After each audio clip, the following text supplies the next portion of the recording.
भाइयों। और एक युधिष्ठिर अपनी पत्नी हार गया और अपना सारा पैसा भी।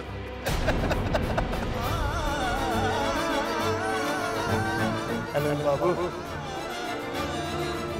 आपकी बीवी मेरी हमारी हो गई, हमारी। अब तो हम दोनों है ना। अरे आलोक, मजा आ गया यार। जग्गू मान गया।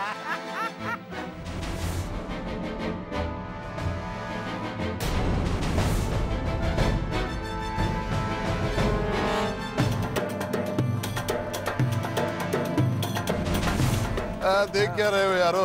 हाँ। जुए का जीता हुआ माल।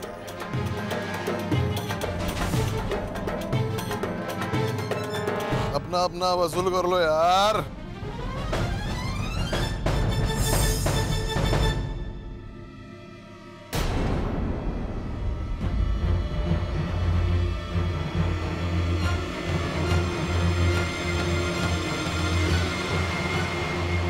पास बताओ, मेरे पास बताओ।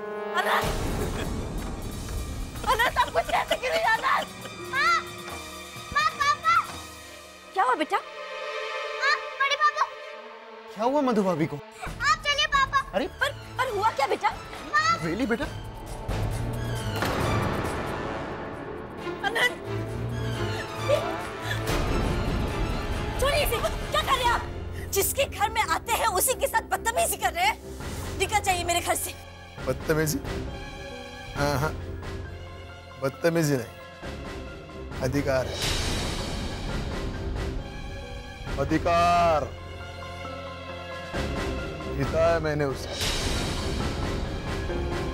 अनंत अपनी बीवी को जुए में हार चुका है। अनंत अपनी बीवी को जुए में हार चुका है। जुए में हार चुका है। और जीती हुई चीज के साथ जो चाहे करो। खबरदार जो मधु भाभी की तरफ एक और कदम उठाया तो हट!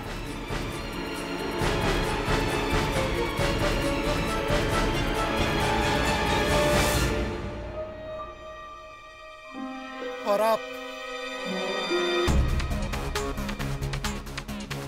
मुझे लगता था कि आप मुझसे नाराज हैं, मगर आप तो अपने आप से नाराज हैं अनंत भैया। अपनी पत्नी को दांव पर लगाया आपने, नशे की हालत पर चंद रुपयों के लिए इस घर की इज्जत को दांव पर लगाया आपने। क्या हो गया है आपको?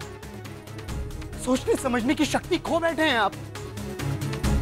अरे वो सिर्फ आपकी पत्नी नहीं, इस घर की इज्जत है, मेरी माँ है।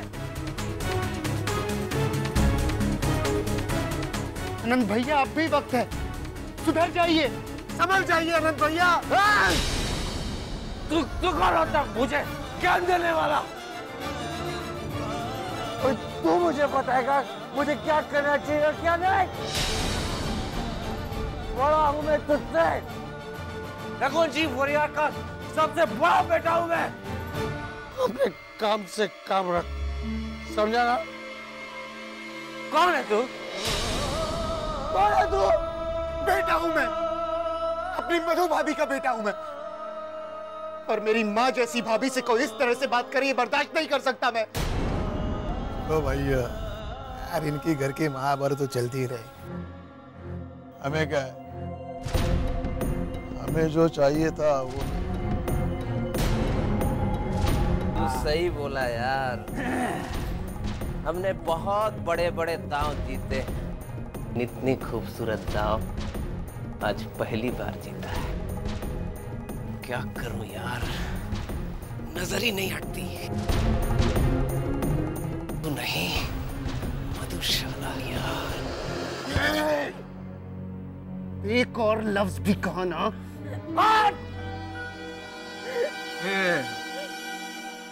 एगो भाई, द्रौपदी को बचाने भगवान श्री कृष्ण आ गए। भगवान जी नमस्कार। भगवान जी, वो आपका चक्र किधर है? कंगाली चाहिए, बेच दिया होगा। कृष्ण तो बनकर आ गया, पर भूल गया कि ये कलयुग है। या हम जैसे लोगों की जीत होती है। चलो भाई, अपना जीता हुआ सामान उठा लो और घर चलो। और वैसे भी अनंत अपनी बीवी हार चुका है, अब तो मेरी है। खबरदार, खबरदार, जो अपनी गंदी जबान से मेरी मधु भाभी के लिए एक शब्द भी और बोला तो जबान खींच लूंगा तेरी। अच्छा, अपनी भाभी की इतनी चिंता थी तब कहाँ थे जब अनंत अपनी बीवी को दांव पे लगा रहा था?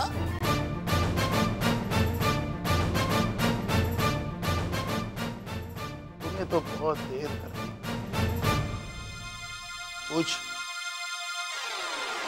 पूछ अपने भाई से, दांव पर लगाने के लिए कुछ नहीं था। हमने उनको पैसा दिया खेलने के लिए। और भाई, जुए का एक उसूल होता है, जो जीता वो ऐसे करना।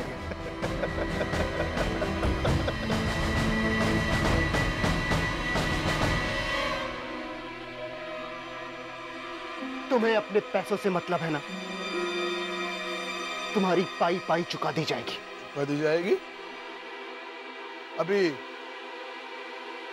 अभी चुका।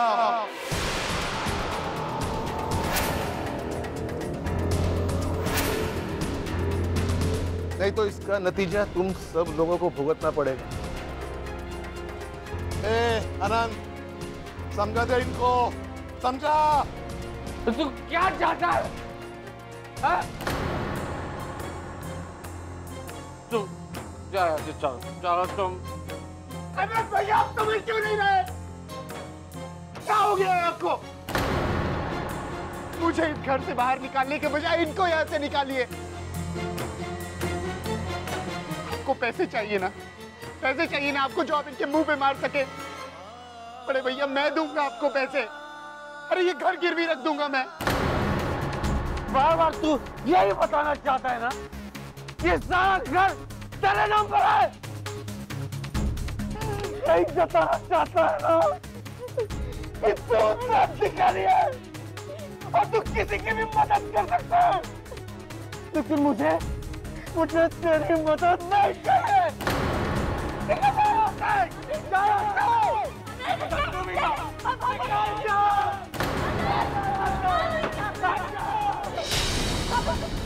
मुझे किसी की जरूरत नहीं है।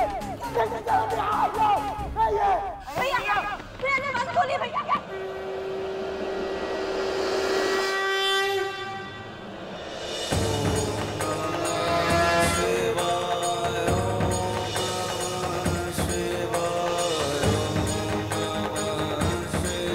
मानना पड़ेगा, तेरी बीवी है कमाल की।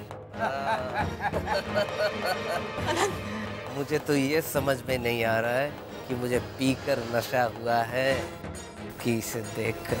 आनंद बाबू बहुत बढ़िया है।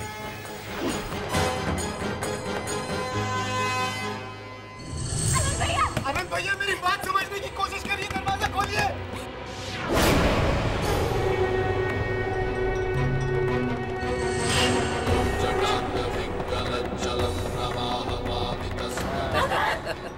बड़ी नशीली आंखें हैं यार। आनंद बाबू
जगो आओ जगो।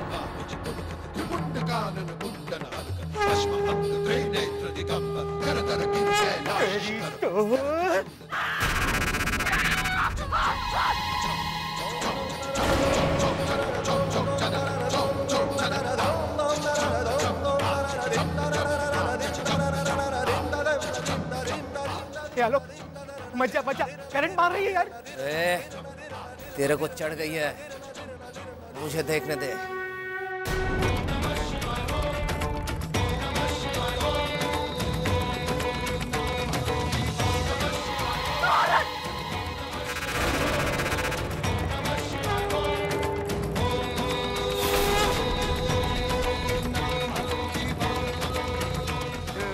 भाभी ये आपके सेवर, ये पैसे हाँ भी रखो।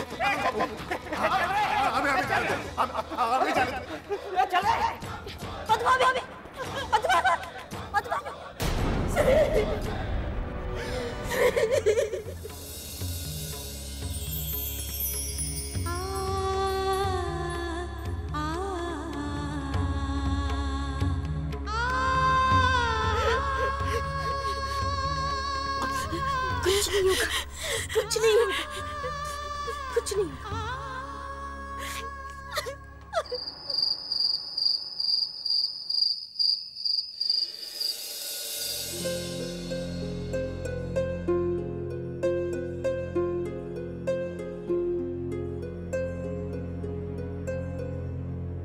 मधु, मधु, तुम चिंता मत करो। हाँ, मैं सब ठीक कर दूंगा। हाँ, सब संभाल लूंगा मैं। तुम चिंता मत करो।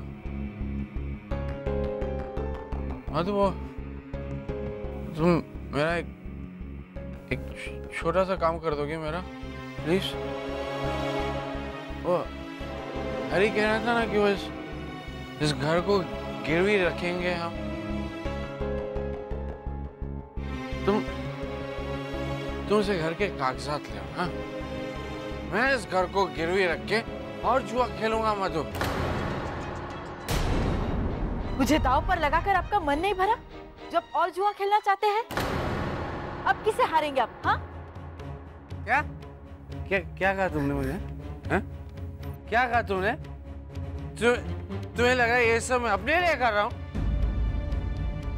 तुम्हारे लिए तो कर रहा हूँ मैं, और उन सब के लिए कर रहा हूँ जो इस घर में हाथ पे हाथ रख के बैठे हुए हैं। कोशिश सिर्फ मैं कर रहा हूँ, समझी ना? तो ऐसी ऊंची आवाज में बात नहीं करेगा मेरे सामने। तो तुम ये आंसू क्यों बहा रही हो? तुम्हारा अभी पति मरा नहीं है, जिंदा है, समझी ना? रो रही है। अच्छा, तुम इसलिए रो रही हो क्योंकि मैंने तुम्हें दाव पे लगाया है, इसलिए रो रही हो ना तुम?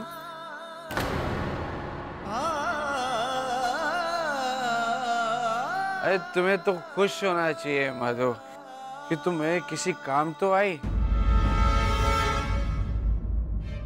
वरना आज तक दिया ही क्या तुमने मुझे? है? क्या दिया है? बाप होने का सुख तक नहीं दिया तुमने मुझे। तुम्हें पता है काका ने मुझे उत्तराधिकारी क्यों नहीं बनाया? पता है तुम्हें? क्योंकि तुम इस घर को एक वारिस नहीं दे पाई, इसीलिए।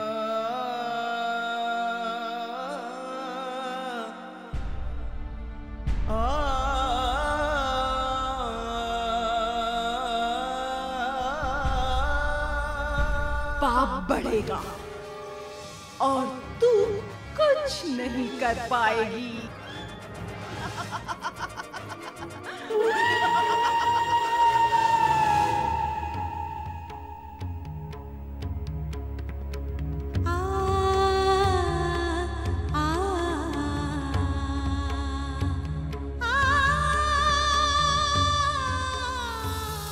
ये मेरे घर को किसकी नजर लग गई है भोलेनाथ। यहाँ रिश्तों की बुनियाद विश्वास था और आज वही बुनियाद इतनी कमजोर हो गई कि भाई भाई को नहीं पहचान पा रहा है, पति अपनी पत्नी को नहीं पहचान पा रहा है, मेरा पूरा परिवार बिखरता हुआ नजर आ रहा है मुझे, और मैं चाहकर भी कुछ नहीं कर पा रही हूँ।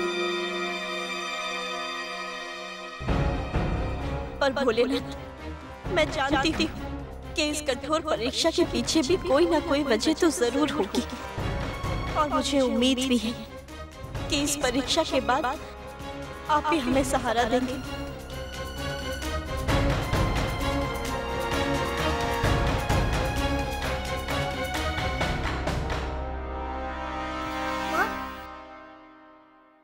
माँ प्रसाद,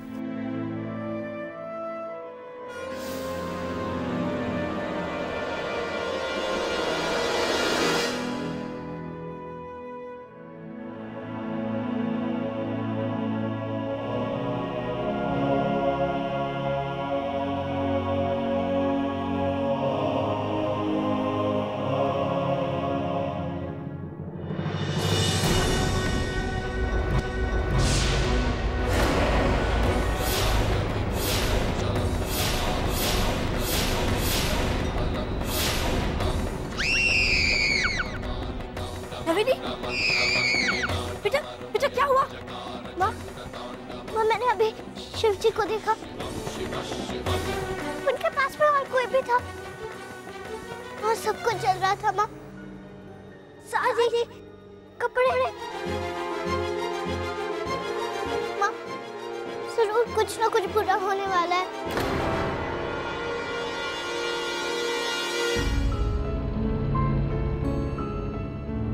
हे भोलेनाथ, जरूर कुछ बुरा होने वाला है, पर क्या कहीं करना कुछ नया तो नहीं सोच रही? रुद्र बेटा, तू मेरा सबसे सच्चा योद्धा है, जिससे ना तो श्री लड़ सकती है और ना ही उसकी भक्ति। अब इस घर में वही हो रहा है जो हम चाहते थे। इस घर के रिश्तों में दरार आने लगी है, और जब तक ये रिश्ते टूट के बिखर नहीं जाते, मुझे चैन नहीं मिलेगा। इन सब लोगों के ऊपर पाप चढ़ चुका है, इन सब का विश्वास भगवान के ऊपर से जा चुका है।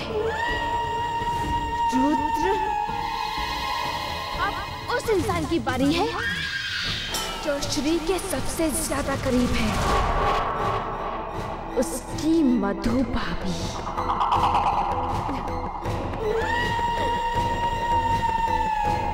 तुझे पता है ना रुद्र, क्या अब तुझे क्या करना है? मधु भाभी के साथ। हाँ?